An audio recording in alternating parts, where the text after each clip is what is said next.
Hi hello, ഇന്ന് നമുക്ക് കുഞ്ചൻ്റെ കല്യാണ സാരി പർച്ചേസ് ചെയ്യാൻ പോയാലോ? വന്നതിൻ്റെ പിറ്റേ ദിവസം തന്നെ കുഞ്ചൻ്റെ കല്യാണ പ്രിപ്പറേഷനുള്ള ഓട്ടം തുടങ്ങിയിട്ടോ. ഇനി ആകെ 5-6 ദിവസമേ കല്യാണത്തിനുള്ളൂ. തൃശ്ശൂർ മാൻഷെയർ വെച്ച് എല്ലാവരും മീറ്റ് ചെയ്യാമെന്ന് പ്ലാൻ ചെയ്തെങ്കിലും ശ്രുതി ചേച്ചി റയാനെ കാണാനുള്ള കൊതിയിൽ നേരത്തെ തന്നെ ചാടിക്കയറി. എല്ലാവരും അവനെ 4 months ഉള്ളപ്പോൾ കണ്ടിട്ടുള്ളതാട്ടോ. ഇനി ഇതാ കല്യാണ പെണ്ണിനെയും കൂട്ടിയിട്ട് ഞങ്ങൾ നേരെ ഷോപ്പിലോട്ട്. റയാനാണെങ്കിൽ പുതിയ സ്ഥലം, കളിക്കാൻ നിറയെ സ്പേസ്, എടുക്കാൻ ഇഷ്ടം പോലെ ആൾക്കാർ എല്ലാം കൂടി കണ്ടപ്പോൾ ആകെ എക്സൈറ്റഡ് ആയി. അവനെ നോക്കാൻ ആളായപ്പോൾ ഞാൻ ദേ കംപ്ലീറ്റ്ലി ഫ്രീ.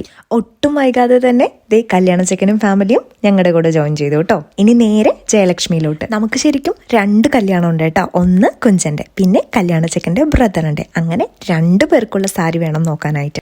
എല്ലാവരും കൂടി ഉത്സാഹിച്ചൊന്ന് തിരഞ്ഞപ്പോൾ ദേ 2 പേർക്കും മനസ്സിനിണങ്ങിയ പോലത്തെ സാരി കിട്ടി. ഒരു ചെറിയ ഗ്യാപ്പിൽ റയാനുള്ള വെഡിങ് ഡ്രസ്സും കൂടി അവിടെ നിന്ന് നോക്കി. അവസാനം നല്ലൊരെണ്ണം കിട്ടി. ഈ കുട്ടികൾക്ക് ഡ്രസ്സ് എടുക്കാൻ പോകുമ്പോൾ നമുക്കൊരു വേറൊരു ഫീലാട്ടോ.